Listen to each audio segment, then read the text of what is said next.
Rain slid from the brim of his hat, dripping into the dirt like cold tears. The storm had been brewing since dawn, and now it broke loose over the plains, washing the color out of everything: sky, land, and people alike. Maggie stood there, soaked through, her dress clinging to her body, the fabric pulled tight around her middle, and she tried to hide it, wrapping her arms across her belly as if she could somehow make the truth disappear. Her mother sat stiff-backed in the wagon, her lips pressed so tight they were nearly white. The horse snorted and stomped in the mud, impatient, maybe sensing the ugliness that hung in the air. "This her?" The cowboy's voice came again, slow and deep. Her mother nodded once, not meeting his eyes. "Yes, she's the one." He looked at Maggie, really looked at her. His face was hard creased with sun and dust and years of silence, but his eyes were something else. Dark, steady, not cruel, just tired. He pulled off his hat, rain dripping down his neck, and stepped closer. Maggie flinched. She'd heard stories about men like him, giant cowboys who could lift a calf with one arm, who drank hard and fought harder.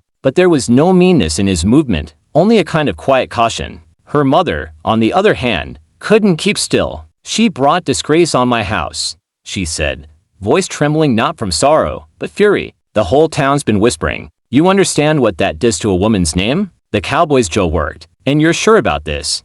Her mother spat in the mud. "I want her gone. I don't care where." She reached behind her and tugged on the rope tied to the wagon. A cow stumbled forward then, nervous, its ribs showing through the hide. "You said you needed stock," she muttered. "She's yours, and I'll take the cow." Maggie blinked. The words didn't make sense. They couldn't. She looked at her mother. "Mama, don't you say a word." The cowboy's gaze flicked between them, his expression unreadable. He could have laughed, or refused, or just turned away, but instead, he took off one glove, running his callous hand down his beard as he thought. Maggie's throat closed. Her heart pounded so hard it hurt. "You can't just—" Her mother's slap cracked across her cheek.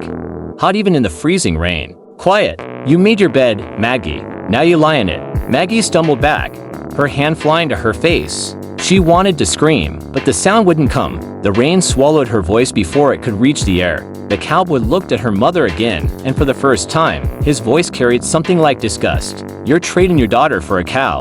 Her mother's chin lifted. "She's no daughter of mine anymore." He stared at her for a long moment. Then he turned to Maggie. "Get your things?" he said quietly. I don't have any," she whispered. "Then climb up." Her mother scoffed. "You'll regret it, cowboy. She's nothing but trouble."